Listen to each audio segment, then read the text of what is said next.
It's a fall from grace as brutal as it is sudden. Carlos Ghosn, the all-powerful boss of Renault-Nissan-Mitsubishi, arrested as he got off his private jet in Tokyo on suspicion of tax fraud.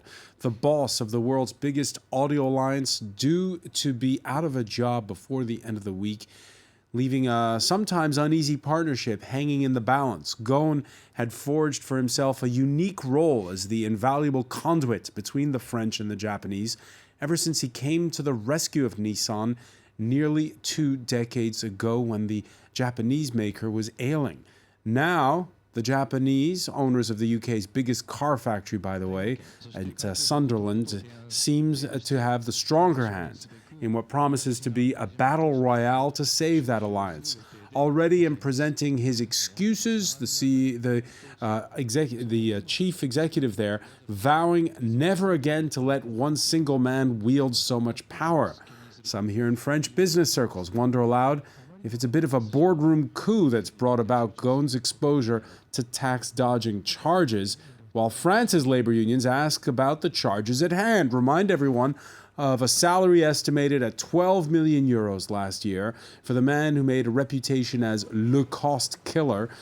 Ghosn, who back in 2016 faced a shareholders' revolt over his pay package, is it a tragedy that's squarely of Carlos Ghosn's own making? If so, how should the French state, which owns a crucial 15% stake in Renault, react to the billions that have been wiped out on the stock market by Ghosn's alleged greed? Today in the France 24 debate, we're looking at the fall of Carlos Ghosn. Joining us, Bill Dean, former correspondent for Ward's Automotive. How are you? Just fine. Thanks for being with us. Thanks as well to Franck Agéry, professor of management at the prestigious Mines Paris Engineering School, which counts among its alumnus. Yeah, exactly. Carlos Ghosn himself. Right. Douglas Bolduc joins us from Munich. You're the managing editor for Automotive News Europe. Welcome back to the show. Thank you. Great to be here. And France 24's Yuka Royer is with us as well. Nice to see you, Yuka. The France 24 debate on Facebook and Twitter, hashtag F24debate. Now, under Japanese law, Carlos Ghosn's detention could last up to 23 days, an arrest that literally came out of the blue for the 64-year-old Brazilian-born, Lebanese-rooted, French-educated boss of Renault-Nissan-Mitsubishi. France's highest paid CEO is also Japan's highest paid CEO, and he's accused of hiding a portion of his Japanese earnings. A monumental fall from grace for a one-time corporate hero. Bill Dean, it's fair to say everyone was shocked. Everyone was surprised. Shocked, I don't know. Some people are happy. Some people are happy. What was your feeling when you heard the news, Douglas Bolduc? Oh, I have to say I was also shocked. This has been a monumental year for the automotive industry, with one CEO being put in jail, another one now being arrested, and another one passing very soon after leaving office. This has been we're just blazing new territory. But blazing new territory. Some have even talked about the curse of being number one, since in 2017. Renault-Nissan became the world's number one car maker in terms of vehicles made. There was a big scandal at Toyota when they were number one, a big scandal, as you know, at Volkswagen. Is there a curse when you're number one?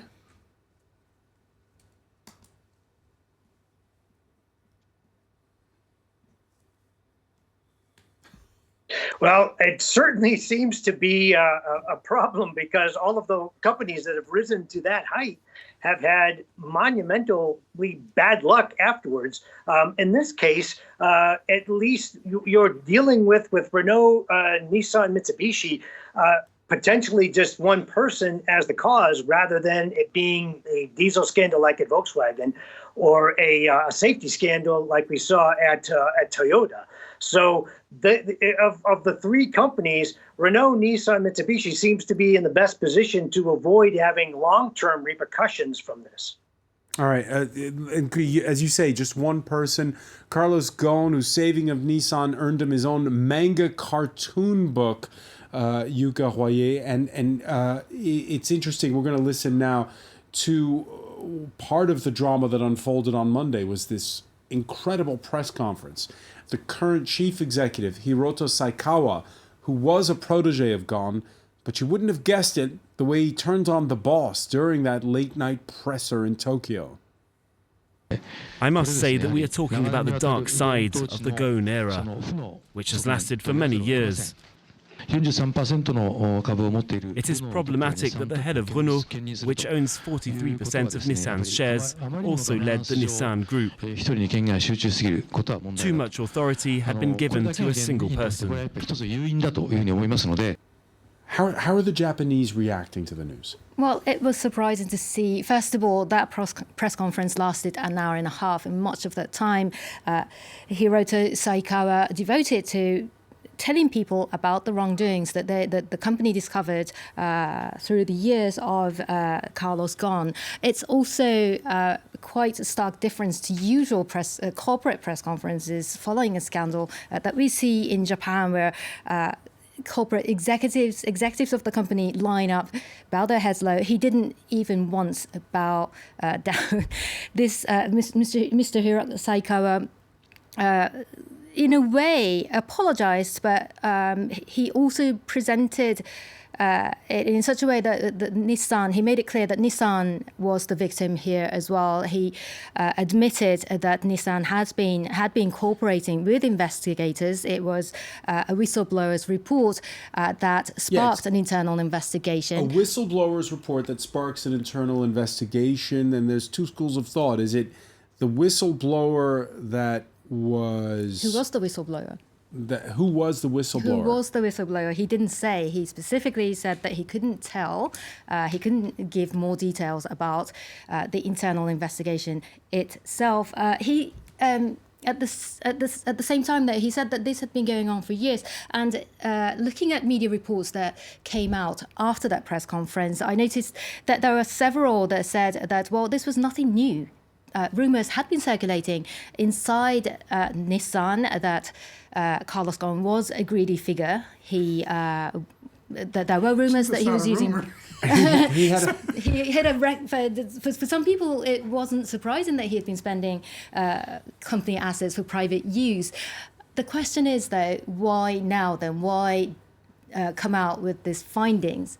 Why now? Why come out with this findings? All right, so two questions on that point. Bill Deem, some saying that, the whistleblower might be Saikawa himself in a bid to distance himself, either to cooperate with Japanese authorities and quickly distance himself from Carlos Ghosn when they realized that there could be a problem, or simply as part of a boardroom coup. I don't think Saikawa, I have no reason to think that he was a whistleblower on this. I would imagine more that it's somebody who is making a deal with people so that he doesn't get in trouble. He was probably part of the cover-up for years, the whistleblower. And he's now going to be able to skate because he turned in the big boss. That's the kind of thing that happens. And you were saying that the lavish lifestyle of Carlos Ghosn, was it all... That is another aspect that's been catching a lot of attention. That's been all over the papers in Japan. It has been all over the papers. His wedding that for his second marriage that he organised at the Versailles, at Petit Trianon, at the Versailles Palace. Paid for by Nissan. Allegedly. Allegedly, but it's not part. It doesn't come up in Nissan's paper. Given that we don't know all the details about what Nissan gave to authorities about the alleged financial misconduct and whether that wedding or his divorce fees were part of that, it's still unclear. We have to be careful about this. But as I said, rumors within the company have been circulating that his lavish lifestyle was in part helped by Nissan money. At the same time, though, there were also questions raised as to why he would hide his income, why he would underreport his income, given the fact that salaries are taxed at the source in Japan. So there was no real benefit for Carlos Ghosn himself by hiding his his income. When you make 12 million a year, why hide any of your income, Franck Régéry? I have no idea, but I would like to say it's not, the surprise is the scandal comes from Japan, because he was supposed to be an half god in Japan. But in France, there is a long list of wrongdoings, and people were angry about Carlos Ghosn. There were a vague of suicide employees in the last years. There was a so-called, espionage case. I don't know if you remember, in 2011, where people were supposed to have sold industrial secrets to China. In fact, it was not the case. And then there was 2016, where there was an open revolt by shareholders over his pay package. Yeah, it was the first time in France that the general meeting assembly of shareholders voted against the compensation proposed by the board of directors. But the fact is, Carlos Ghosn was both CEO and chairman. So there is a problem of corporate governance. Which is frequent in France. Very. 80% of the 40 largest companies in France, they combine, they cumulate the two functions. So what happens? A boss who's, as you say, seen as a demigod, it goes to his head after a while because he's got all this power? I think he probably lost the. He is very far from the preoccupation of average people. Bill Deem, you covered extensively Renault as part of your beat over decades. What was your feeling on Carlos Ghosn? This guy, he's poached from the Michelin tire company, where there too he was known as a ruthless chap, and he's again he gets the nickname Le Cost Killer. But what was he like? He was a good manager who managed by fear, by direction, by dictatorial approach toward the employees. But he taught a lot of people at Renault how to do a better job. Renault's making money today. Renault trained Carlos Tavares, who's now running PSA, who came into Peugeot with Peugeot was in trouble. Peugeot bought Opel for unknown reasons, and he's turned that around. He turned in great profits second quarter this year. Patrick Pallotta was the CEO or COO before Tavares. Patrick Pallotta was caught up in that scandal with the Patrick Pallotta was the bouc émissaire, the scapegoat for the spy deal, which was, to me, that was where Ghosn should have slipped and fallen, because Ghosn came on television here in France and said, we have proof that these people did this, and they didn't have proof because they hadn't done it. 3 people were fired, and it was a horrible time for those 3 people who were good employees of Renault. Douglas Bolduc, I'm interested to know, what was the street rep before Monday of Carlos Ghosn, where you are? Well, all of our dealings with Carlos Ghosn have always been extremely professional. He's an amazing executive, and I've never seen anybody who's been able and so well versed in every single market. You could ask him questions about just about any topic affecting the industry, and he had an answer, and not just a silly answer, a very direct and good answer. The feeling is that he has done incredible things during his 20 years, sort of building the alliance with his association with Nissan first, and then coming into Renault, and then adding on Mitsubishi. It's been an amazing run. An amazing run of success with all 3 of those companies bringing profits to their shareholders. And it was interesting. We just spoke to Carlos Ghosn last month, obviously prior to this. And one of the things that he had told us is, because we were talking to him more so about NAFTA, and he ended his quote by saying, "The essence of our job is adapting to change, and change can come from anywhere." And boy, did it come from anywhere for him this week. Yeah, it did indeed. Franck Agéry, let me ask you, because yes, he does make 12 million euros a year, but the guy would travel. What an incredible workhorse.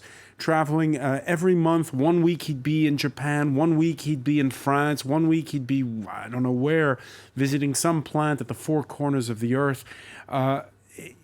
When you look at the schedule and the role that Carlos Ghosn had, what's your reaction in terms of what he's paid and CEO pay?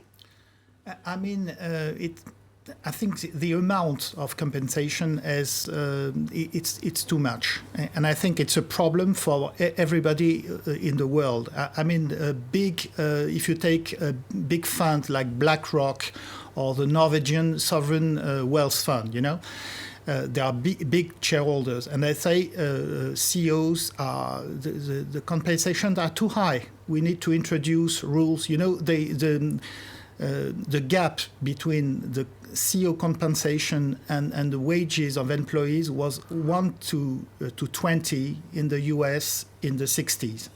Now, on average, it's 1 to 300. Wow. Mm-hmm. So, it cannot be explained, There is a classical explanation. For instance, the CEO from PSA, Carlos Tavares, was auditioned by the Senate in France. And he said, we are like sports stars, We deserve to be well paid because we are stars, we are very exceptional. And I think it's a mistake, because they are not like Messi or Ronaldo. They do not score 60 goals per year. I mean, they can be coach. They are coach. And a coach his job is to organize a collective action.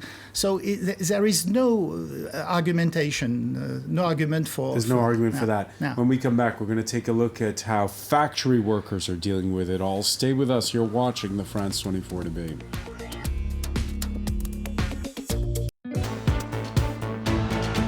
Welcome back, or welcome if you're just joining us. It's the France 24 debate. We're looking at the rise and the spectacular fall of Carlos Ghosn, the chair of the world's #1 auto alliance, Renault-Nissan-Mitsubishi. With us to talk about it is Bill Dean, former correspondent for Ward's Automotive, Franck Agéry, professor of management at the prestigious Mines Paris Engineering School, which Ghosn attended when he was young. Douglas Bolduc of Automotive News Europe is with us from Munich, as is Yuka Royer are from France 24. We were mentioning the divide over Carlos Ghosn. It's interesting to read the press here in France. For conservative pro-business dailies, there's a whiff of betrayal on the part of Nissan, they say. For the left, it's about a fat cat boss lining his own pockets. As for the Financial Times, in its lead editorial, it describes how Icarus-like he may have flown his corporate jet too close to the sun. The FT saying Mr. Ghosn's trajectory resembles that of many high-flying business leaders for whom hubris is a constant threat. His descent indicates the flight path of the jet-setting, globe-trotting corporate leader has peaked as barriers to world trade go up and popular tolerance of their pay, perks, and lifestyle declines. You agree with that statement, that the tolerance is declining after that shareholder revolt we saw, Franck Agéry, 2 years ago? Yes, I think so. For instance, CNBC makes annually a survey they call Corporate Global Survey. They interview people, employees, students, managers, what they think about big corporation. And the results are astonishing, except China, who is really pro-business. In all countries, there is a mistrust toward big companies, and especially top executives. When the question, what are the motivations of top executives, the answer is compensations, money. Okay, so I think it's a mistrust, a general mistrust in the US, in Europe, everywhere.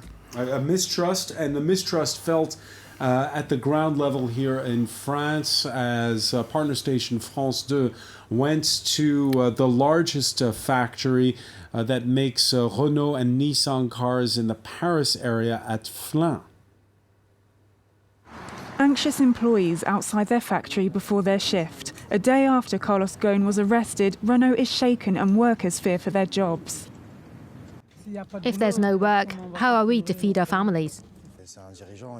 He's a manager, they can go at any moment, but the image of a brand is going to suffer. As the investigation into financial misconduct continues, a lot of them feel angry. We're here working 8 hours per day, and we declare everything we make. He has to pay, and that's it. For this union member, the scandal is all the harder to accept after the company's relentless efforts to cut costs. I'm shocked but not surprised, because he earned €45,000 per day, and that's not enough for him. Salaries for employees have been stagnant for a decade. There's a huge gulf between us and these people, and their reality. But in Japan, employees at Nissan are still grateful for what they think Ghosn did for them. His arrest is a shame, because he's the one who helped Nissan pick itself up again. Carlos Ghosn remains in police custody in Japan, but French authorities have underlined that there is no proof of wrongdoing in France. No proof of the wrongdoing in France. Yuka, your reaction to what we heard from those Japanese car makers in that report? Well, we had one saying that he was the savior. That was how he has been seen. To be fair, he was seen as a charismatic leader, somebody that Japan hadn't seen before. He was parachuted in from Renault in 1999, first as chief operating officer, and then took over as CEO. His management style, though, was so different, so foreign to Japanese corporate culture. Also, we've been talking about his executive pay.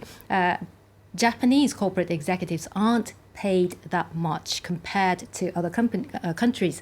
And Carlos Ghosn, he faced a shareholder revolt here in France in 2016 at Renault, but at Nissan as well, a couple of years earlier, he also faced questions about his pay. And he defended his salary, saying, well, that's part of the reason why Japan has difficulty inviting able foreign executives to come into the country to work, because it's not an attractive place to work in. But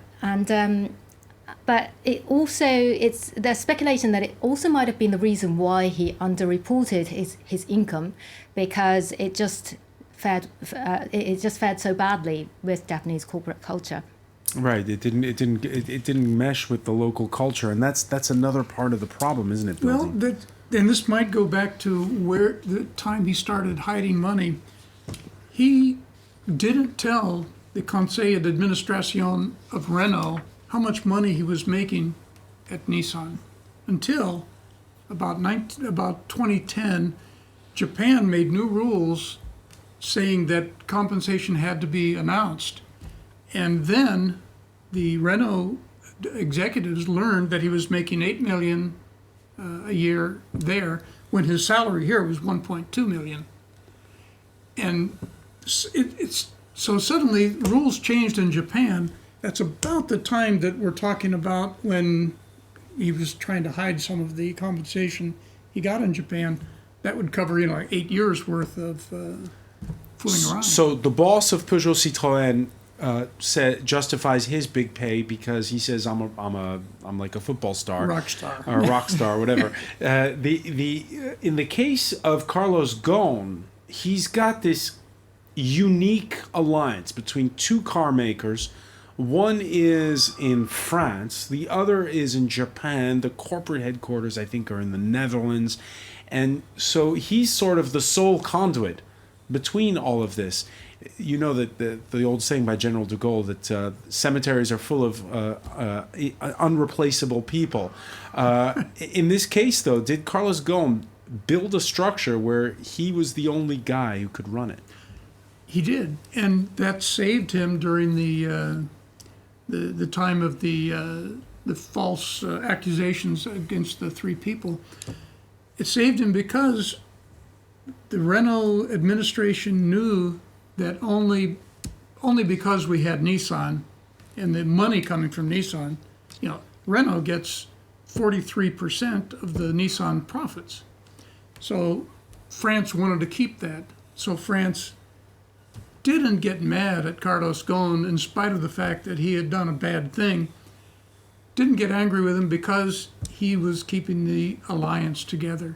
And that's been his power. All right, and before I turn to Douglas Bogle to find out what happens next, I just want to ask you, Yuka, one of the British papers quoting a senior French executive at Renault, saying the former executive, saying the problem is the French and the Japanese, they don't trust each other, he said. It's got to be difficult. It's got to be so different, right? It has to be, it must be difficult. Trust is something that is not easily acquired. But I mean, he did have 20 years. He did spend, Carlos Ghosn did spend 20 years trying to consolidate this alliance and make it stronger. And I think that mistrust began to emerge as Renault and Carlos Ghosn tried to have more say in Nissan's dealings. I mean, Nissan was happy to have a savior who invested in the company, helped turn around a company and save it from bankruptcy. But that was back in 1999. And now Nissan is the more profitable of the two companies. So it may be that Nissan started to feel that Renault was the burden. And there's a shareholder we haven't talked about yet, and it's sort of the 900-pound gorilla in the room, which is the French state. Yeah. Owns 15%, 1.5 of Renault, which if you don't follow business much, that doesn't seem like a lot, but it is, right, Franck Agéry? Yeah.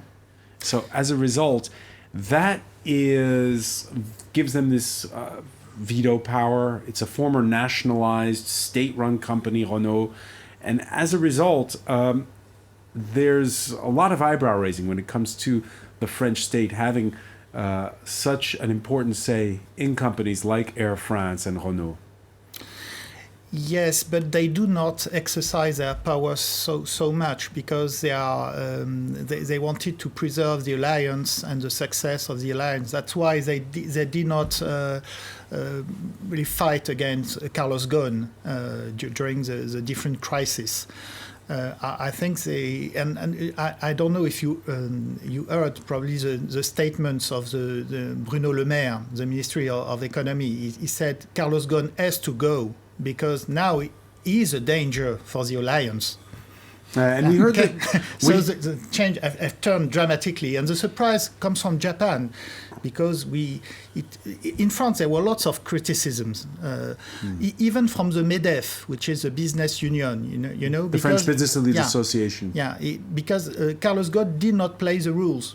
For instance, there are codes of conduct. You are supposed to behave properly, to have good manners, and he did not have good manners. No. For example, with shareholders, he said, I am the chairman of the board of directors. I can have the pay I've decided, So Douglas Bolduc, several points. First of all, we have heard, as Franck Agéry was saying, the French finance minister, but also the Japanese one, both of them saying we have to preserve the alliance. Do they mean it? And B, is that going to be easy or hard to do? Well, what's interesting, and whether you want to believe it, over the last year, there have been a number of reports, unsubstantiated, that there was going to be a merger. And then as this started to heat up, because, Ghosn really and truly, like Bill had mentioned a little while ago, after the Pallotta situation and the changes that we've seen at the Renault-Nissan relationship, is that Ghosn was sort of downgrading himself. He was moving into more of ceremonial roles. He wasn't doing the day-to-day business. So he was moving away from a lot of that. you were right that, I mean, again, he's the straw that stirs the drink. There's no one else has the same level of power to bind these three companies together like him.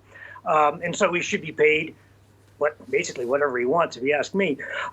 We're forgetting the 20 years that the guy has put into this, undyingly just promoting these brands nonstop, 24/7. And it's like this all gets tossed out the window because now he's a greedy jerk. I mean, again, the alliance will continue because this is one guy, okay, who is crucial to the alliance. But if these partners are actually genuine in wanting to continue this, there's no reason why it doesn't continue because he moves out. What we'll see over time is whether that's just a lot of lip flapping and that both companies want to go their separate ways, particularly the Japanese, and say, hey, we're the strong ones. We're shoveling money into this Renault company. Why do we need them? We're strong. Let's go out on our own. And as I forget which of the panelists alluded to, this move towards nationalism, maybe it's like, hey, we don't need this French partner anymore. Franck Agéry? Well, I'm not sure because the alliance is quite strong at the moment because the level of integration is very strong for purchasing, for example, in design issues, for production. So they made very big efforts to integrate, and that's one of the success of Carlos Ghosn. One of the problems he had is, for example, for the Renault brand, it is a profitable brand, but the success came from strategic decision made by his predecessor, Louis Schweitzer. I mean, the alliance with Nissan was the decision of Louis Schweitzer, and Carlos Ghosn was sent to Japan to reduce the cost, to kill the cost. But also, Louis Schweitzer had made a very important choice by developing Dacia, so low-cost strategy. Let's just remind people, it was 1996, 1997 when they realized that if you want to survive as a car maker, you got to be bigger. Yeah, exactly. And they invested very much in low-cost strategy. And a low-cost strategy is very profitable. That's a surprise, but Dacia is the most profitable brand of the group. And that choice is made by his predecessor. Bill Deem, you agree that the alliance, there's no other way but to keep it? I think it will be kept. I think there's even a possibility that one of the other Renault guys who worked at Nissan in 1999 could come back to the picture here. Patrick Palata is back in France. He left Renault in 2012 after the spy crisis, but he was the number 2 French guy in Japan in the days of putting the alliance together. So there's a guy who he's back now in France. Macron just named him to a project to look at the future of the automobile in France and in Europe. So he's around. That's a possibility to put a person in the place that could bind the alliance together. If it breaks up, I mean, Mitsubishi is owned by Nissan, so Nissan-Mitsubishi will always be an alliance. But as Frank said, there's a lot going on where they're working together. That factory in Flens, they make the Nissan Micra, the Renault Clio, and the Renault Zoe, the electric car. In Maubeuge, in the north of France, in the north of France, they will be making Mitsubishis. They make Daimlers. They make Daimler's little thing that's like a Kangoo, the French Kangoo. Daimler Chrysler is in this alliance also, owning parts of Renault, parts of Nissan, and Renault-Nissan owns parts of them. So there's no reason to untangle it. Douglas Baldrick, let me ask you, if you're watching this show from Sunderland in the north of England, home to the UK's largest car factory, the Nissan plant, should you be more worried about the sudden fall of Carlos Ghosn or Brexit? Oh, Brexit by far. I mean, again, like we mentioned, Carlos Ghosn will be more than likely replaced the alliance will continue because everybody who follows this industry knows that you need these alliances because there's way too much money that needs to be spent into electrifying the powertrains, to making the autonomous and making them connected. Those three things are just such massive drains on the finances that alliances are really the only way to keep surviving. So if you're in Sunderland, you're sort of nodding your head saying, okay, Carlos, you made some mistakes, but Brexit is a much bigger concern for those guys. Much bigger concern for those guys. What will be the takeaway from all of this, Yuka Royer, in terms of, we've talked about the corporate greed aspect, but also the fact that we're saying the alliance is going to continue. Again, the corporate culture in Japan and the corporate culture in France is so different. Now, a lot of people think, well, maybe the Nissan people and the Renault people don't really mingle at all, but each other. I think one interesting aspect of it is that there's another figure in this bizarre story that's rarely talked about. That's Greg Kelly, who was Carlos Ghosn's right-hand man, who was arrested alongside him. My bad, we did not mention him. It's true. He is a member of the 9-member Nissan board. And there are 5 Japanese members, including those close to Carlos Ghosn, and those closer to Hiroto Saikawa. So we'll see how the board will be reshuffled and how Saikawa will bring the company together after this. Corporate culture, though, I think that in the 20 years that with Carlos Ghosn at the helm, I think corporate culture must have changed. To an extent, to at least welcome some ideas and corporate and ways to govern the company as well. So I think that it's not a clash of civilizations as such anymore. It might have been back in the 90s, but it's looking at a future with the alliance intact, but without Carlos Ghosn. A smaller world. Just very briefly, Franck Agiri, will there be other Carlos Ghosns, or will this be a cautionary tale? The man who earned too much. I think it's a unique case in to the extent that it's really a big shock, as you said, and there are lots of crises. He himself has a very peculiar trajectory. He is Brazilian, Lebanon, French. He has different nationalities, a kind of global manager. But I think there are lots of excesses of power among top executives in big companies, and I think it's a big concern because they, in a certain way, they play against their team, And I think it's a problem because corporations are collective achievements. They should be seen as such. And I think Renault and Nissan have great competencies, and they will survive and develop after his departure. Franck Agiri, I want to thank you. I want to thank Bill Dean. I want to thank Douglas Bolduc for joining us from Munich. Yuka Royer, stay with us. Media Watch is next.